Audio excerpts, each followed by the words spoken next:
有一种 berdekatan situ rongsa wa jangan tahun jime ha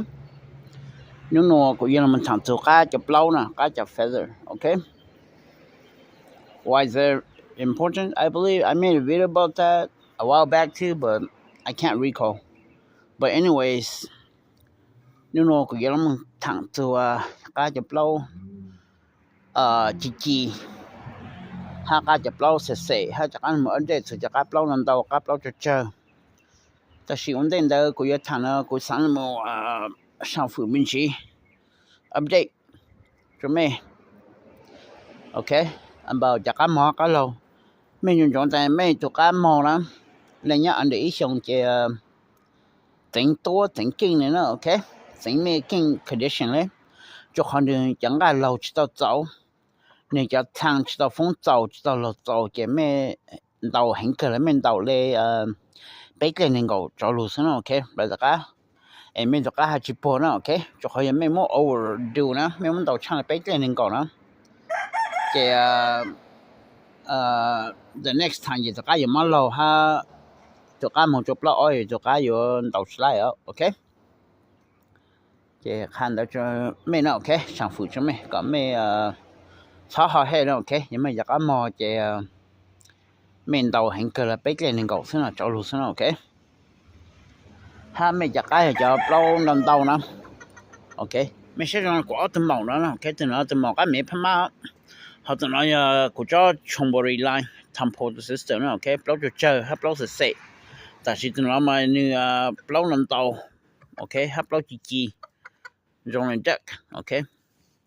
cuz no moreจากcái sale cho plong tàu nhất rồi OK so mấy cho cái cho plong tàu nè chỉ mấy thon tàu chẳng bé lên nên cậu nó OK mấy dùng tôn trắng nó OK cái black mà lên một thằng detail hai mấy cái cho body stocky nè luôn body phải tàu anh chỉ nên để nó OK mấy thon tàu chẳng lên bé lên nên cậu nó OK cho họ nhà mình tàu chẳng lên bé lên nên cậu nó chỉ thằng nó cho cái sáng nè chỉ bắt đầu chuẩn để cho nè hấp cho cái chậm bắt thì hấp bên chất thở là một mồi chất thở nè chỉ mình cho cái nó bảo số số nhiều quá bộ nè nhiều có tao nè cái trong nhà luôn chế bị halu helicopter nó xin cho nó một xí thở nó chỉ lu helicopter yêu chủ flip đó yêu chủ quá bộ đó halu chế mà nên để nè bây giờ cho nên quá report cho nên nhớ stable nè cho nên nhiều overcome lúc helicopter nó OK 你用到呢 OK 一个看那个背包背上很多长呢 OK 背面就个用个劲你背面就个背上他们真劲你你莫叫physical trait physical appearance 呢这背上到长的背个能够呢 OK ya ka mo ha ka body stocky ha ka plong tàu je背上到长的背个能够呢 OK 看那个边帮你的没还包没还只能多长 OK 不大家 so lê của ha những lần mỗi ít lại video nó thằng mỗi record cho mấy số tôi sai mà mấy sai mà trong của thằng dùng gì ha của video dùng gì thế này vậy bây giờ YouTuber dùng video dùng gì thế tại xin chỉ dùng gì để sát sáng nào cái bây giờ cái nào OK trong này thầu của những hobby video nó cho YouTube mà của tất cả mọi ha cũng dân trai đó OK cho họ của chỉ bảo là thầu của một hai nó ở trong này bây giờ nhà bây giờ cho trong này nó sao trong này bây giờ follow của giờ hai cái sai trong đó sai hồ này nó sao thế nó là OK so my first video I did back in Oklahoma I was very scared and nervous you know cho họ cũng chỉ bảo là của giờ hai cái it takes practice you know it takes trials and errors and it's not easy as how people see it okay bây giờ YouTuber bây qua hàng này mình bảo nó okay giống như là you show stage you hay có speech in front of a lot of people you know got her first time có nhân trai có tất more you know so I got carried away off topic but tell me chẳng gì nó okay sáng khai cho của cho fan hơn brother cái mình bảo yes của I talk a lot of shit của chỉ chế mẹ của hà mẹ là việc là của I care của mắm sáng okay của chỉ chế mấy hà mấy là thằng mấy hà rằng gì ha cho họ cũng sang gặp bé correct bé là một lòng bé là một sĩ khu cho họ bé chúng cho tới mình chọn bà hà là chứ là một hà là chứ là một bring on the table bé sĩ khu chỉ lại nào okay and sang gặp sẽ là open my heart sẽ là bằng lý tăng okay we have to disagree to agree we have to argue to fix the problem okay but we have to keep it professional okay at the same time bé mua cho program sẽ sắp hết bé ha okay giờ bố mua bé YouTube cho video sabotage bố mua ring or có cái dạng bé tao hà là bố mua hà cái dạng bé tao là bố mua materialize rematerialize cái giống bé look stupid lấy lọ tới họ nó okay cho ta sẽ bé mua program nó giống họ nó okay brother so get back on topic okay nếu mà cô yên mình thẳng thử cho các dập lâu lần đầu upload cho update recap mình chỉ cho flaws luôn mình cho dập lâu như chỉ lần đầu ha dập lâu cho SSC okay nếu chúng ta upload nó mà nên chính hình trong lần năm rồi cả nó okay cho họ bé cho các sinh trạng mà bây giờ ni là mình做cái này vậy còn nên thử cái hay nên tính cái chụp lót tính cái còn nên tu nên nông mà bây giờ mà cho các sản phẩm cái này vậy ok cho cái cái cho mình chờ cái chuyên做cái chụp lót chuyên tu cái này cho các chuyên môn cái này vậy ok hay cho các đầu của chỉ tới chuyên môn của này ok so that's why we bây always cho các sinh trạng bây giờ chúng ta muốn做ok. But here comes the problem, okay? Từ là cái feather, nhưng mà chỉ bao nào, okay? Mình chủ nhân trong ta cái bao thằng tàu nó mà hai giờ này chỉ là cái bao chi nhưng mà cho open chỉ cho bao nè, trong là cũng một cái mẹ nó nè, cái phàm cái mẹ nó, okay? Cho cái bao nó thằng tàu nó ha cho là cái bao chi là open mà mỗi sự như cho trade luôn là cái Excel nó ok ha tụi mong nó nữa tốt là chỉ ha nếu muốn gì trên bảo tế cho nên carry more Excel cho genetic nhá cho hồn nó ok ha tụi nó cho nên carry more cho cái mì cà là cái sàm mù nó ok cho họ cái sàm mù nó mà cho cái mì cà nó mà như cái nhìn phố nó mà như bao giờ chờ ok hắn nữa tôi thang nhận cái nhận nữa ok hắn nữa tôi cái sát cái upright ok mà mấy tôi to cho cái sản phẩm cái mình cái nó là chấm back old style nó cho mà bây giờ cái thời lúc có sai lúc cái plan là nếu breast bone hát sầu nên thế mà cái thằng lu hát cái thằng nhận cái thằng long hát thiệt từ hình là hắn đầu làng nhận hình nó ok hắn là mình bao nó ok mấy thay cho là cái thái mà thằng chỉ dùng ha the only thing good about cái thái thì dùng câu ha ni very skillful okay nên cái kinh sao okay they're very intelligent okay that's the only thing bên cái thái sao okay but mấy chủ nhân trong ta ha cho tí cái Excel nó mà ni cho tí dùng hình thì cho thổ dùng hình ha cho feather lúa ni cho wing cho tí cho feather ni ít lại lúa ha ni khử cho dùng các củ nó okay but you don't want to cross too much into Excel okay because you're gonna run problem like this okay so mấy dân chúng ta bây giờ cái omoi cái ocean cái super plugger cái bạc coi sự kiện mấy thay dù cho cái bao năm tàu nó okay cho cái bao năm tàu nó mà mấy用chi tên mình hay cho cái bao chi nó nè ở trong thực chất nó là mấy用chi tên mình cho họ cho mình做cái nè也mấy biết ta mấy有到处透绕好了嘛，mình做nhỏ hình nữa đó. It takes a lot of time and very good washer to 做咁mình ăn luôn tú nè, so mình rất muốn适合nè, okay? Cho mình cho cái bao năm đầu chi này cái mình thằng mình做cái你顶个起用啦，so mình當做mun做路泡路 ，it takes too much time and very not convenient. Cho mình做程度cái mình đầu cái mình cho cái này有chuyên môn cái ha nó nào ok chỉ mình muốn tụi nó tú cái cho cái nhà hết cái mấy drain out 你嘅 energy 你都咩怎么你到等嘅迄件是伤痕咯佢可能好 flaw 嘅佢對面咩去包住嚟，大家包弄到，大家包住支人嚟頂嘅啦 ，OK？ So you have to know between the shiny smooth feather like duck and จะ包你是細，但是你就 OK？ จะ包是細就那麼你頂嘅就是容易啦，他根本冇嘅係哦，做面做嘅你都嘅就容下頭面做，但係我說了你。ขอ你จะเปล่าดูนงโอเคนี่จะติงเกลนะแต่สิจะกับเปล่านำตาจี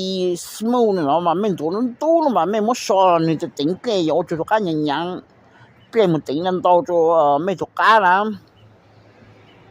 จะไม่ขาดทางก็อีสิไม่ตัวกัน伤痕เนาะจะขอไม่ตัวกันชิมงเกลนะ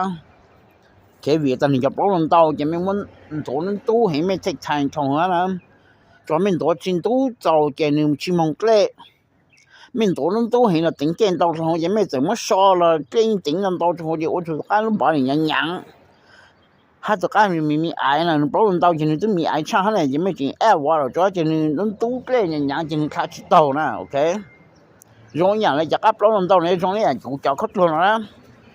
กู什么这么找这咩กูเสื้อ咩กู装แล้วกู冇落这กู装แล้ว顶个人到呢 OK liệu cũng muốn chọn cái nó tú nữa cũng chỉ muốn khai mấy nhà hình của khai đầu đó ok so cá chụp lâu chạy trong cái dạng này cho mẹ ta suy mình su ha cho yêu cho đây khóc luôn là ok chị cho cá lâu sẽ cho chạy trong cái dạng này chạy khóc luôn cho mẹ ta khóc luôn ha cho suy mình su ha ok họ chụp lâu làm tao chạy trong bây giờ đây khóc luôn có một chỗ cái khai có một sáng mà ok nhà như trong họ nó ok so 咁多进度了就干到去蒙个哈人到一般是数股就能看到了哈咁多人多了 take so much time 哈就顶个很人这干到但一个是个就干你是使用就哈你 waste energy 到很这个 all 了蒙个别了蒙就能到知道了 OK 是个上卡叫 flaws 哈叫对面nó từ là chắc áp lông tàu ha giờ if ni chập lông chuyện chập lông chi rung plo rong ở bể ha chị mình tổ chị ni chính tu chỉ thời用gì nó ok ni chỉ tính cái gì chị mấy tao take time chị mấy mình tổ cái thời nó tu là tụi anh nhận ha nó chị thằng mấy mình tổ thằng cái ý thì tụi anh sáng hình rồi tụi bọn tao chỉ cho ni sáng là ni sáng hình là hấp bố trình tàu cho nó sáng hết trình hai giờ sáng ha nó ok giờ họ mình luôn sáng mấy phiên chầu chị họ tới mình chị họ nói nó ok so we try to eliminate chắc cái những lối chi trong câu là ở bề hấp lối trong tàu nó ok nhưng mấy anh tàu là tàu ha tại vì mấy thằng tàu chăng lệ bế lên những cầu xin ok cho họ mình tàu chăng bế lên những cầu chị mấy yên nó chỉ tàu đó họ mình nó chỉ 1% xin à họ mấy nhân tồn sáng chứ sang 90% nữa họ mấy nhân chầu chứ 80% nữa ok brother cả khả năng đỡ trong cả mấy tao hai mấy hàng càng xa mấy hàng tao là một sai thôi dạng nữa ok đỡ mấy cho cả mấy cho cả này cho physical appearance này cho quality you know you have to know how to play the game okay เขาก็เป็นแต่แม่จุดต่อเป้า play ของเก่งนะแม่ตอนมูใช้เป้าแม่ชอบละลายแม่ต่อเป้าใช้เขาไม่ยอมเลยอย่าเขาเชื่อกู้เชื่อนอใส่แว่นลูกใส่แว่นมีปุ่มหอกก้าจงลิจ้าปุ่ม play ลิจ้าปุ่มต่อก้าลิจ้าแม่จะก้าหนูมั่วจะขอลิจงลิจ้า or in the later round แม่ปล่อยยืนชี้ตั้งเมย์เลยเนาะไม่ยันโตไม่สกัดไปเฉยเลยจะหอนะโอเคจอยยังไม่ชิบเป้าลงมือเป้าจังเก่งเลยเนาะนะไม่ผมว่าทีม you know ไม่ปวดหัวเฮจะหอนะโอเคส่วนไม่ต่อเป้าลงมือ everything เลยเหรอโอเคยังไม่ชิบเป้าจะไม่สิงคอจะไม่โดนฉังเลย还没闹起到เลยเขาไม่เพียงวันเลยแล้วโอ้จัง古多家呢今年多家海藻经藻古认真藻来来一直闹嘞但是我讲古叫们叫去闹嘞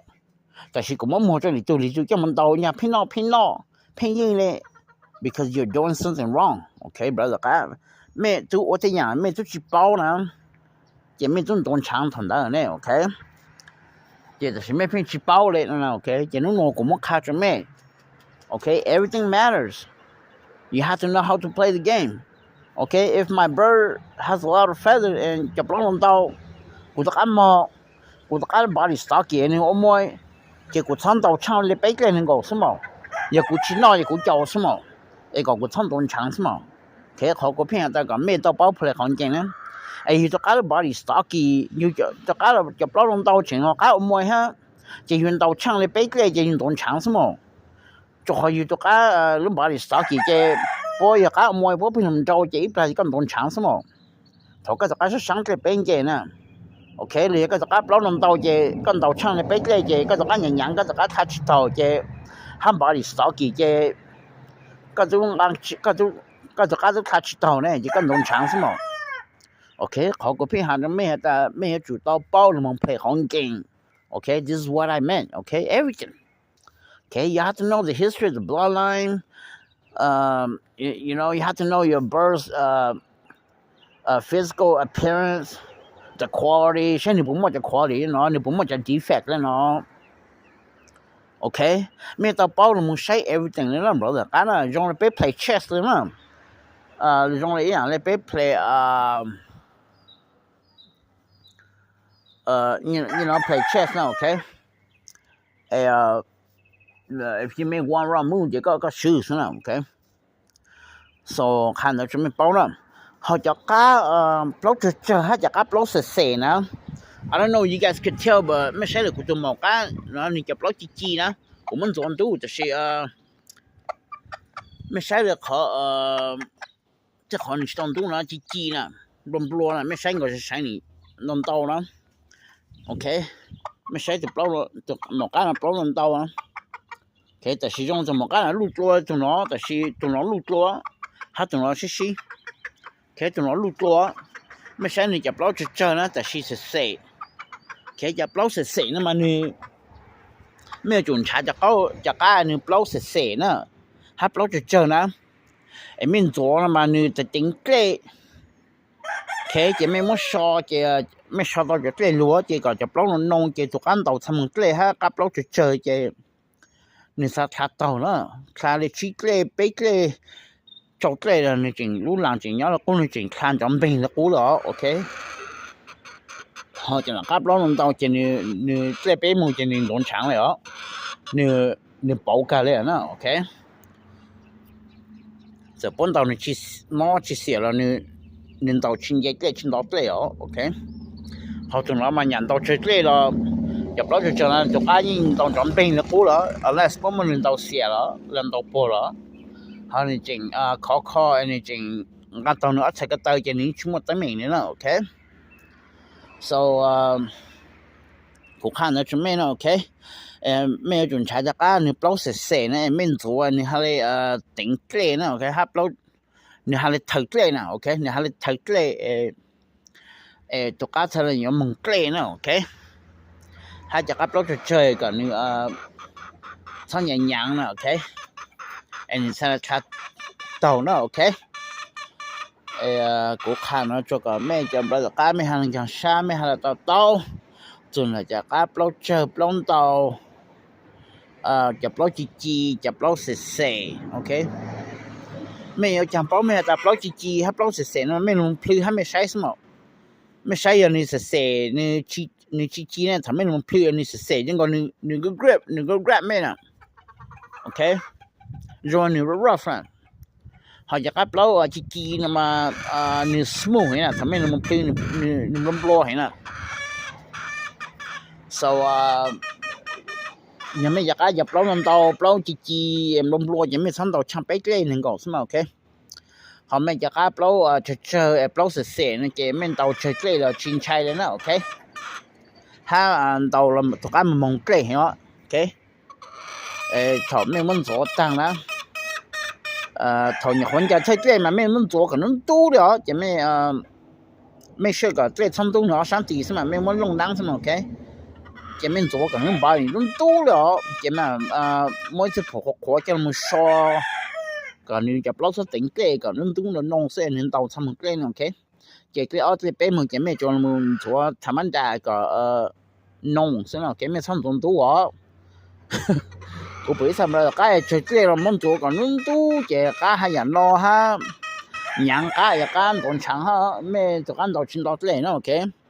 rồi cho bắp bao mà lồng chỗ nướng tú thâu cái ha lồng chỗ tăng là món sò á là món phụ của trong món sò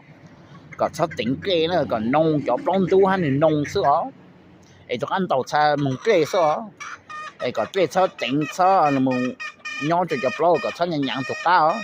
cái ở cái bé cái bao mù là lùa cho mù so ý được cả chẳng ăn nông cho bao chẳng ăn nông sao ok thì họ lùa cho cái lùa pin cái lùa nó mong cái mà nó họ nó ok khai nó cầm mấy bao từ cho cái giờ bao xẻ hay giờ cái bao lom lo nó ok hopefully you guys understand more you guys have more insight and more ideas and me pu to get lay okay ni king king hin nó brother cá nó okay cho họ giờ you chỉ bao sự you cho cá you chỉ bao you cho cá cái you play hong king yo cái lo you muốn tông tao play thằng hồ lo you muốn tông tú thằng hồ lo you know you chỉ bao cái cá lo cái you cho cá tu nó you cho cá tu kinh chang trong chang là you cho cái you chỉnh luôn chang rồi you chỉnh châu you nó chỉ tao no okay so họ cũng phải sắm ra các phe hai nhận ô chẳng của cái của cho mình tàu chín lo liền tức là hay nữa ấy cũng mua bao giờ bao tu tàu bao they turn my average bird into an ace bird you know because they know how to play the game because they know how your bird has the quality okay so they know how to play the game bố bao giờ mình cái nó mua cho quality cho defect lên nó cho quality lên nó chỉ bố bao là mua tàu hoàn cảnh này bây giờ bố học pin lo là ok so